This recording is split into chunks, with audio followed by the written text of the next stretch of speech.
Hello students, जैसे कि आपको पता है कि आईबीपीएस क्लर्क 2025 का नोटिफिकेशन आउट हो चुका है। अब ऐसे में बच्चों के मन में बहुत सवाल हैं सर, एलपीटी को लेकर के लैंग्वेज प्रोफिशिएंसी टेस्ट किसको देना है, किसको नहीं देना है।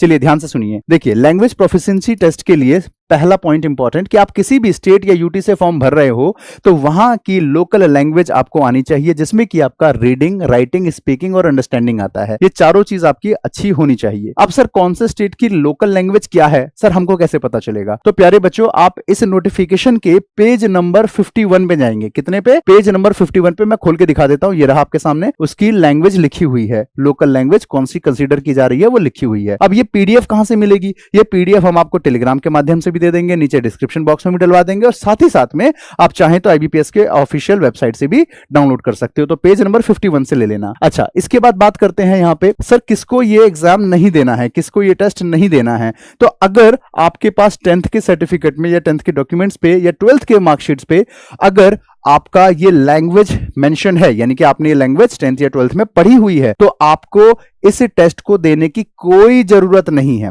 ठीक है, ध्यान रखना इस बात को। और आगे चलते हैं। ये टेस्ट जो है ये कंडक्ट किया जाता है आफ्टर ऑनलाइन मेन एग्जामिनेशन, बिल्कुल लास्ट प्रोसेस है आपका।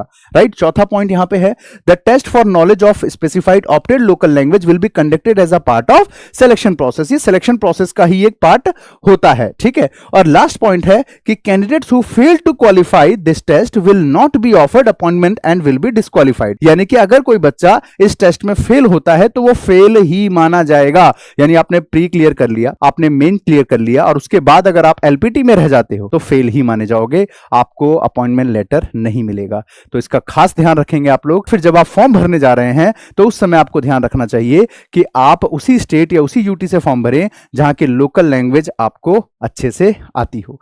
ठीक है, इंफॉर्मेशन कैसी लगी कमेंट करके जरूर बताइएगा, और जुड़े रहिए हमारे साथ बैंकिंग बाय रोजगार विद अंकित यूट्यूब चैनल पर। Thank you very much.